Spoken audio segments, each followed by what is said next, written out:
are in this next part of our new year. I wanted to start off fresh. We just got done doing the Sermon on the Mount all of 2017, pretty much. I don't know. It's not there? Okay. I forgot to import it. Anyway, new year. All right. The new year is a time where people want to make changes, right? Usually they have their New Year's resolution and they want to make changes in their life. And how many of you guys watched the ball drop on TV? They were cold, you can tell. Did you notice, because I noticed one thing. There was a lot of advertisements from Planet Fitness. Like there was a big old sign behind them. They had given out hats, and so people were jumping around with hats on. And I'm like, they strategically put that there. Why? Because people want to make those changes this week. Maybe you're watching TV this past couple of weeks and you're noticing a lot more Nutrisystem commercials. And those commercials are long. I mean, come on. I want to get to my show, and they're sitting there that long. But usually about this time, people are making resolutions to make changes in their life. And what I want you to do is to kind of participate with me here. I want you to turn to someone and share something you want to change in 2018, or maybe it's something you want to experience in 2018. What is something you didn't do in 2017 that you want to do in 2018? Okay, so go ahead and talk amongst yourself. What is something you want to change? Maybe you haven't even thought about this. Maybe you're in a season of life where you know you're just not going to follow them. So you don't even make them.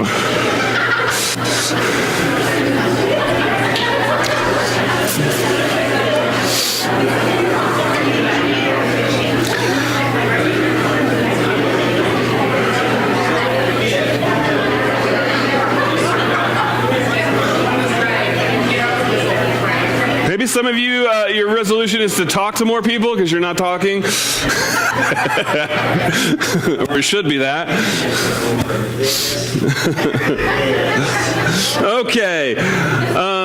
Anyone want to share? What's someone's resolution? Nobody wants to share. I'll share mine. I want to shrink this. And also, I want to smile more than cry in 2018. That is my goal, to smile more than cry. 2017 was full of tears. So anybody else would like to share? I can relay. Nobody wants to share. Nobody. Okay, fine. We'll just move on since you're all shy. I want to get healthy, not just eat right, but exercise more. It usually happens the older I get. That's the more frequent resolution that I kind of have because I am more frequently overweight. Like me, you may not be satisfied and you want to make a change, or you want to recapture what you once had. You know, when I was 21, I weighed like 210 pounds. I was fit. I was strong, and I loved it. Now I'm the complete opposite. So some of you who are in their 20s or maybe in their teens, it'll catch up. Your Taco Bell trips will catch up. I promise you this. But this month, we're going to be talking about sort of that recapture, the comeback that we all want.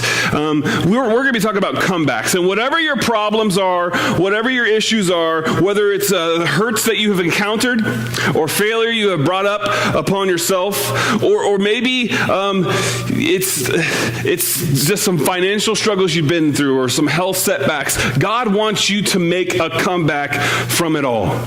And whether your issue is spiritual, emotional, physical, mental, relational, financial, or even directional, God sees your needs and He can enable you to bounce back better than ever. And it doesn't matter if your dreams have gone up in smoke or your heart is numbed.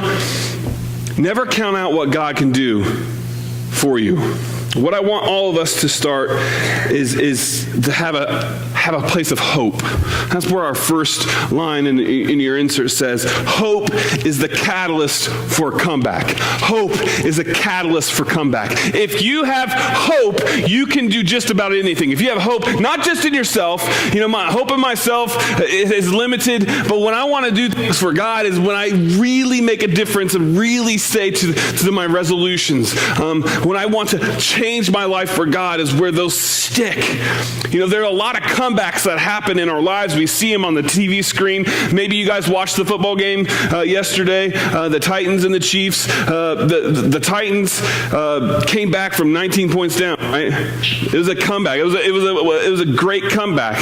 They never could have came back unless they believed that they could come back. If you don't believe that you could come back from where you are, you're not going to move anywhere. You're just going to stay where you're at. Could you imagine the Rocky movies if Rocky Balboa didn't have the hope that he could win? It wouldn't make much for a movie at all. No one would consider it one of the greats. In a month, we're going to see the Winter Olympics.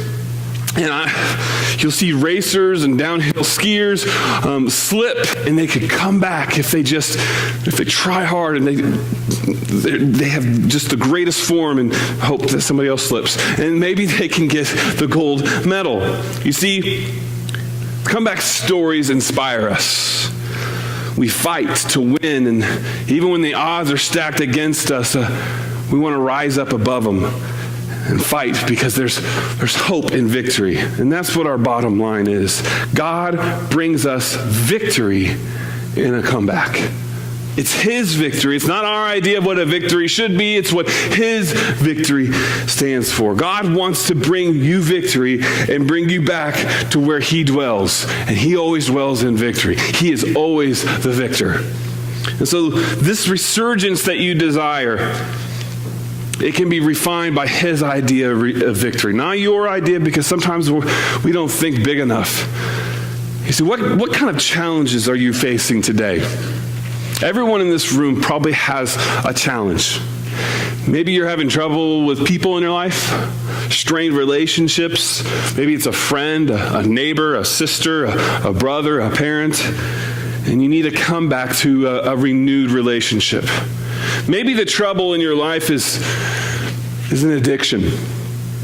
The sin of dependence is wrecking your life, and you need to come back from that prison of darkness to the light of Jesus. Are you overwhelmed at work? Do you hate your job? Do you dread waking up tomorrow morning, going back? I mean, let's be honest. Some of you didn't expect to be in this job when you first got out of school. It's not what you planned. So do you need a fresh perspective, a new direction, a comeback to contentment and joy? Or maybe, how about your marriage? Is your marriage stale? Are you arguing more? The winter blues locking you in? Is that fire gone? Maybe you need to rekindle the love you once felt. Maybe your marriage needs a comeback. Or maybe after this holiday season, your bank account needs a comeback, right? Spent way too much money. But maybe what needs a comeback is your better understanding of what should bring you joy and contentment in life. Maybe you need a new sense of purpose that goes beyond just accumulating. Maybe you lost someone, and the death of that loved one is still fresh. Maybe you need a new understanding within your pain. You need a faith journey to move forward in hope. Maybe your health is zapped. All hope and semblance of life is taken from you, and you need healing. Your body needs a comeback. Maybe you need help with that next breath, with that next step, with that new direction. Whatever obstacle is in your path, God wants to remove it and to bring you back to where He has purposed you. No obstacle is too big for a God who's big and almighty. Many of you know a couple of years ago I had a liver issue. I had to take Augmentin, and I'm 1 in 100,000 people who it doesn't go well. When I took it, it attacked my liver, and you saw me up here all jaundice and yellow and itching, and I had sores, and that was just part of it. Probably the biggest was the lethargic nature that I had. I was drained. I was tired, but yet I had sleepless nights. Paranoia began to set in because I wasn't sleeping, I wasn't eating. The itching, it would wake me up. It drove Katie crazy. It would wake me up in the middle of the night, and I would find myself covered in blood because I had itched so much. I had this ritual of waking up at 2 a.m. and taking a shower and then going out on the couch and couldn't sleep, and so I would read WebMD. Don't do that. Okay, just don't do that. Depression started to set in for me. It was kind of like an echo of nothingness. Whenever you have like a digestive or a liver or something like that, it really gives you this sense of bleh. And I was numb to life. You know, when you hear it echo across a pond or a lake or a ravine, it's because there's a lack of obstacles that it could bounce off the other side and come back to you. Well, what was echoing in my life was silence, and it was deafening. It just felt like nothing during that time. And maybe you've been there before. Maybe the depression, you just feel alone. You feel nothing. Feel numb. And I had the questions that maybe you even have today. Where's God in all this? This was some freak accident. I took a medication and no one knew I would react this way. And in my mind, it was worse than what it physically was, but I couldn't, and I knew that it was, but yet in my mind, I felt like it was different because my emotions were wrecked because of the lack of sleep and the nature of what had happened to my body. It took time. It took persistent prayers. The question of why is this happening never really got answered, but eventually, and it wasn't just an overnight thing, it didn't just all of a sudden say, bam, I felt God, and whoo! No, it was a persistent thing.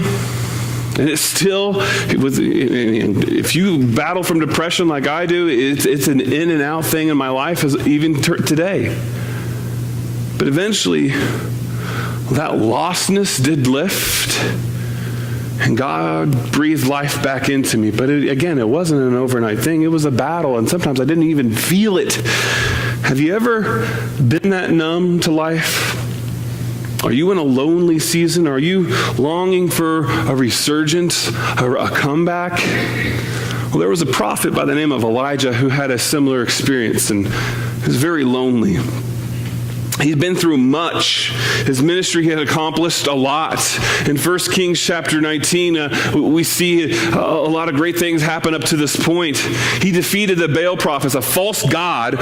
He had all these prophets, and they were up on Mount Carmel. Maybe you heard the story. And so they kind of had this showdown, and whose God is bigger, whose God is best. So they put this sacrifice on this mountain, and then whoever's God would light it on fire was the champion. And so the Baal prophets all day, they were like praying and praising and cutting themselves and jumping up and down, and nothing happened. And Elijah was mocking them, and finally he steps up and he dumps a bunch of water on it, which water was scarce because they were in a drought for a long time. And then finally God struck down fire upon that altar. And it totally consumed the sacrifice. And then later, just a few minutes later, there came the rains, and God had given the rain back to the land. And then you see Elijah start to pull out a sword, and he started cutting down all these false prophets. And Ahab took off, and so he started chasing after Ahab in the chariot, and he's keeping up, and he bypassed him all the way to where he was going, and where he finally heard that King Jezebel was not happy, that she was going to come, and she was going to find him, and she was going to have him killed. He began to be afraid because of this. I mean, he'd done all these great things, and there's this one queen who made a threat, and he had forgotten. How quickly we forget how God defeated our past enemies. How quickly he forgot the rain. How quickly he forgot the miraculous speed. We feel alone when we forget that what God has done in the past. We feel alone when we forget what God has done in our past. The ways he has conquered many things. With my sickness and my depression, I felt alone, and I forgot about what God had done through me in that previous season. I had forgotten the people that God had touched me through ministry and allowed me to touch them. I've forgotten the trials and the temptation that God helped me to overcome. Have you forgotten the victories of yesterday and your numbness of today? Have you forgotten that? This is why we go to this table every week. Because this was a victory. The cross was a conquest of sin. And we remember this. And you may have taken communion today like you do every week. Maybe it was emotionless. Maybe it was the same prayer you always pray, the same thing you always look at, or the same verse you always recount. But this is a reminder that God is victorious. And whatever you're going through today, you can't forget that, because that enemy was far greater than anything you face today. See, Elijah, he had forgotten. And he started to flee the region where Jezebel was at, and he started to flee everybody else, which was a problem because God had called him there. He fled the very region where God called him. And wherever God called him, he would go. He didn't call Elijah to leave the region, and yet he took off and he left. And finally, God looks at Elijah and he calls him out into the desert to this mountain of Horeb. You see, the Mount of Horeb is the same mount that Moses saw the burning bush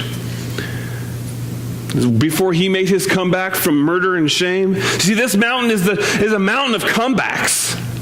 It's where Israel were on the brink of dehydration, and God had burst forth from a rock, a flowing river.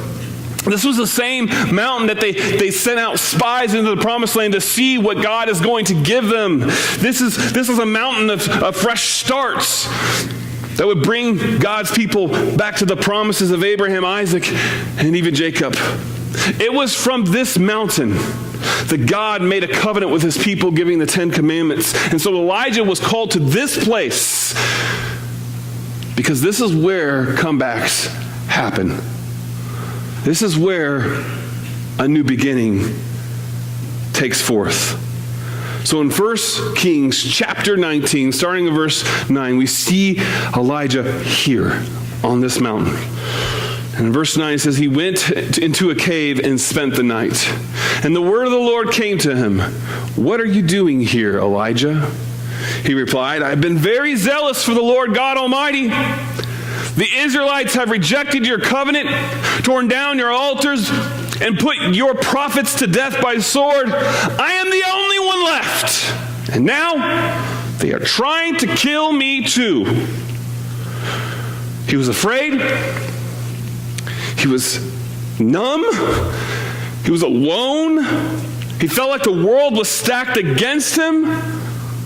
And so he removed himself from the problem. He had conquered so much, and this was his reward: to be alone, to be hunted down. You see, when you're numb to life, numb with fear, you feel the world stacked against you.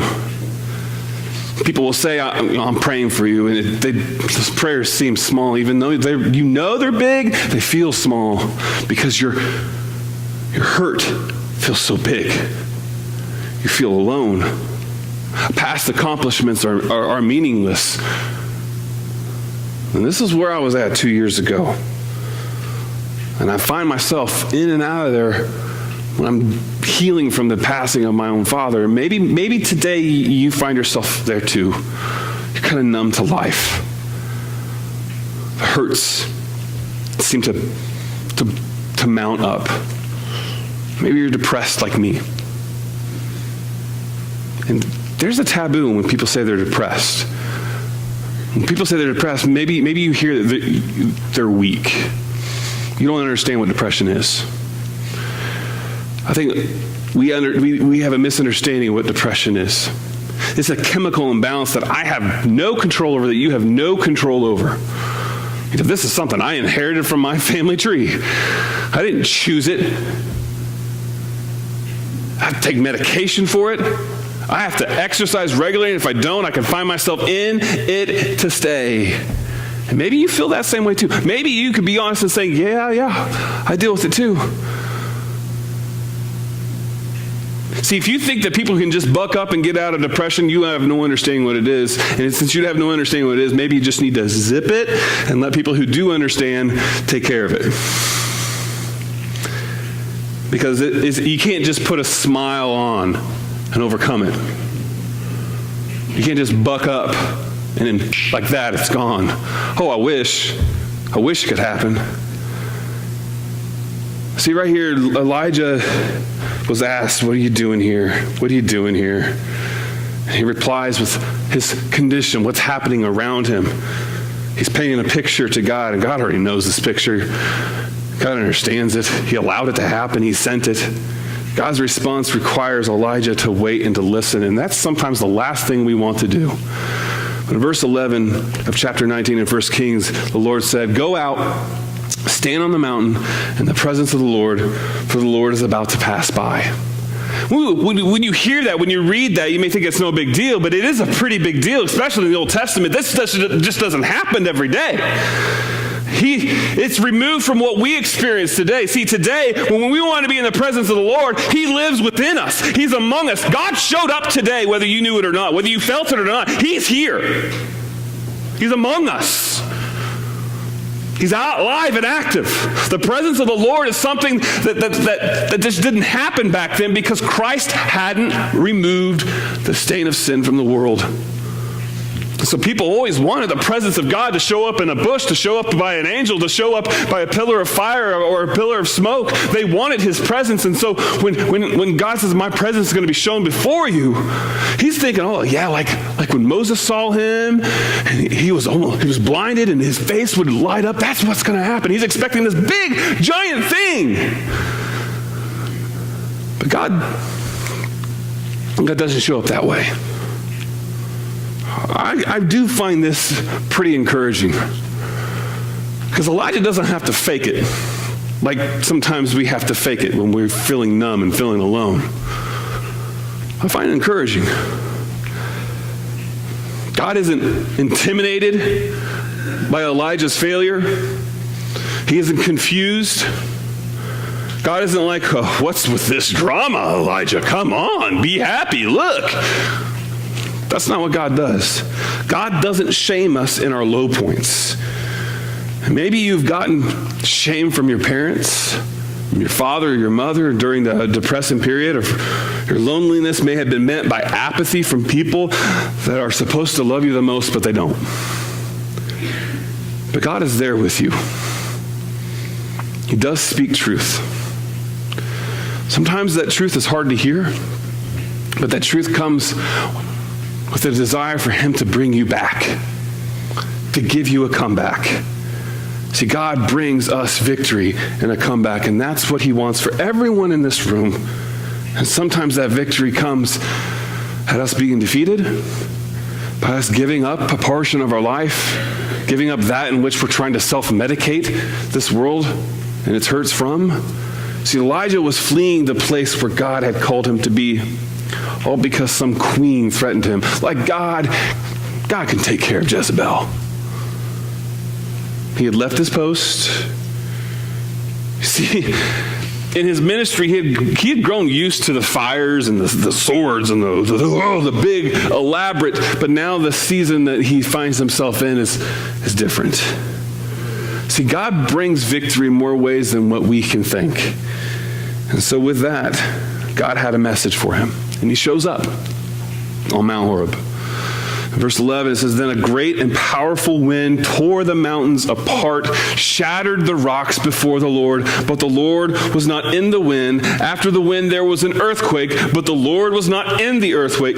After the earthquake came a fire, but the Lord was not in the fire. And after the fire came a gentle whisper. When Elijah heard it, he pulled his cloak over his face. I kind of like see like Luke Skywalker on the little temple, like the new movie that came out. He's like all rolled up. I see a little frail old man all alone by himself. He went out and stood at the mouth of the cave. Then a voice, a whisper. What are you doing here, Elijah? See, that word gentle whisper means still, soft, wind. God wasn't bound to what we expect him to be. When we expect a vast army to defeat our enemies, he sends a son to die on a cross to vanquish the biggest enemy of all, sin. And in that whisper, God asks a question that leads Elijah back to purpose, leads him back to hope. And it's a question that can lead us to victory. What are you doing here? Why are you staying in that silence and the numbness of life?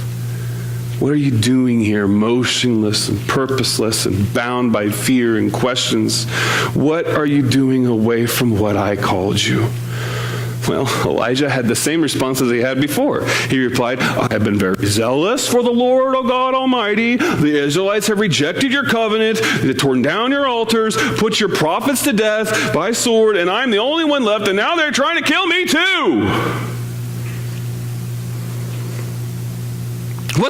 What's with doing stuff for you, God, if all there is losing around us? Why bother being there, God, if you allow this to happen? Where are you, God? It seems like everyone is against me. Have you had those thoughts before? Have you had those feelings before? Where you felt like the world was stacked against you? What was I doing, wallowing in pity and pain? Removed from the task before me. Why was I so struck down 2 years ago? When God gave me a purpose and a ministry for this town to spread a message of hope and peace. Did I have to feel like I conquered the world in order to do what God called me to do? Did I have to feel like it's big in order to do something that really is ginormous, even though to the world it may seem small? Can you be faithful to a God who calls you to do something small? Maybe something as small as to lead your family in prayer. Can you be faithful to a God and not take any credit to people around you? Can you be faithful when it seems like evil is winning? Because that's what God is calling Elijah, and that's what he's calling us. You may feel like this nation, everything is being stripped down before you, but there's a new season coming. There's a victory on the horizon. We are not alone. You are not alone. Elijah, he was never alone as he felt, and you are never as alone as you feel. Satan has tricked you to believe that no one cares for you, that I don't care for you, that your minister the minister just doesn't care. Your parents don't care, your kids don't care. He wants to convince you of that. But God does care. And he has put people in your life who do care. Sometimes we get distracted by stupid stuff, and we need reminders. We need to be connected to God by his Spirit and in prayer. But maybe he has called you to come back to a purpose, to come back to community, to come back to God. See, God had a message for Elijah in verse 15. It says, go back the way you came. Go to the desert of Damascus. When you get there, anoint Hazael, king over Aram. Also anoint Jehu, son of Nimshi, king over Israel, and anoint Elisha, son of Shaphat, from Abel Meholah, to succeed you as prophet. Jehu will put to death anyone who escapes the sword of Hazael, and Elisha will put to death anyone who escapes the sword of Jehu. Yet I reserve 7,000 in Israel, all whose knees have not bowed down to Baal and whose mouth have not kissed him. I love it. Go back the way you came, Elijah. You need to go back the way you came. If you're stuck in a time of depression and numbness, you need to go back and remember what God has done and know that he can do something immeasurably more. You need to come back to your purpose. You are not alone. While things may not be the same as it once was, God has plans for you and has plans for others, and he wants to use you for others' plans, but yet you are holding back. Notice Elijah needed to go back to prepare others to carry on the message of the Lord. If Elijah stayed in that desert, wallowed in pity, there would be no Elisha. And if you know the story of Elisha did immeasurably more than Elijah did in his ministry. Who among you needs direction in life? Who among you needs some faithful saint to come alongside you in their senior years to encourage you in your path, to help you and to maybe a sounding board as you try to raise your family up to God? There are a lot of older folks here. And maybe you can lean on them for prayer. Maybe you're having a difficult time in your marriage and you need to come back in your marriage. And so there are some people who've been married a very long time in this building. You can lean on them. Don't do it alone. You weren't made to do it alone. You may feel like you're alone, but you have people who have bent their knee to God and no one else. Maybe you're feeling irrelevant in your older age, but there's someone beside you, someone younger, who needs your encouragement in their life. They may not know how to ask it or orchestrate it, but God will figure it out. It just requires you to communicate. Maybe He's going alongside them. I remember when I was your age, and I'm here for you. I want to encourage you. And then go beyond that. Have a cup of coffee once a week. See, we are not alone in life. And while you may be numb, God has a purpose for you. He has a victory for you. He has a comeback for you. And it may not just happen like that. But in your persistent step towards Him, you'll start to see the light shine brighter and brighter. And I want to thank many of you that during my difficult times, you've been there with encouraging words and prayers, and it's helped me along in a lot of ways. And I'll always need it. And everyone here needs a faith family to be a part of, encouraging in times of weakness and struggle, which we all go through, we all experience. So maybe you need to come back today. Maybe it's the first time of coming to God. We're going to have a time of invitation as you stand, and we're going to transition into a response to God's message.